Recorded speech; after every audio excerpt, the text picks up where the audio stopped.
रुपनाथ ब्रह्म जितु जोंहा R&B hospital बयबो नुबाय खोनाबाय आरो धरनाबो होनाय नुबाय। दा बेखौ आं फंसे बाथ्रायाव बेखौनो बुंगोन, मेडिकेल कलेजा जाबाय लाना फैबाय, बेखौ बयबो वेलकाम खालामबाय। नाथाय नैबे रुपनाथ ब्रह्म जितु मेडिकेल जोंनि सिभिल हस्पिटाल बे सोरनि मुङाव नङा होमबा? बेसेबांबा जुगाव जाबोनाय आरो दिनैसिमबो दङ। बेखौ बैयाव लांनाय माने बिनि मुङा गोमानाय नङा होमबा? बिनि मुंखौ खोमादोंब्ला सानसे समाव जोंनि बड'फा सारनि नामाव बबेबा मोनसे जोङो संस्थापन खालामबाय, बियो गोमायैनि मा मानि दङ नङा होमबा? दा मेडिकेल हस्पिटाल जाबाय, मेडिकेल कलेज जाबाय, बेयाव जेसेबां नांगौ इकुइपमेन्टफोर नांगौ बे गावहानो बोलो दंखायो, बिनिजों मिलाया।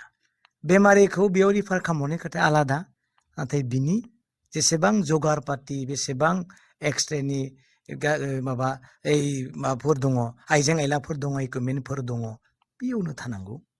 आरो जिथु जोंहा मेडिकेल कलेज, बेयावथ' गोबां मेटेरियेल्सफोरखौ जाय रोगिफोरखौ फाहामोब्ला, जिजों नायोब्ला दिनै जोंनि बेमारखौ हमदांनो हायो, बेफोरनि गासैनिबो इकुइपमेन्टफोरखौ लाना फैनो थाखाय सरकारा खालामनाङा होमबा?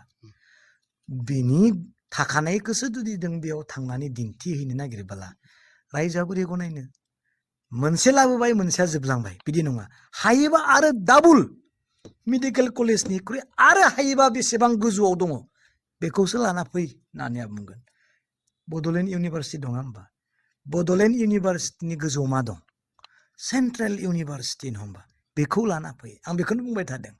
मेडिकेल कलेजनि जोंहा R&B हस्पिटालनि गोजौआव मेडिकेल कलेज लाबबाय, जाबाय, बिनि गोजौआव मा दं बेखौ लाना फैथों होननानैसो आं सिगाङाव बुंबाय थादों। माने जोंनियाव जेसेबां अनुष्ठानफोर दोङो गासैबो मोनफैनांगौ, नाथाय थाखानाय अनुष्ठाना मालाबाबो गोमानाङा।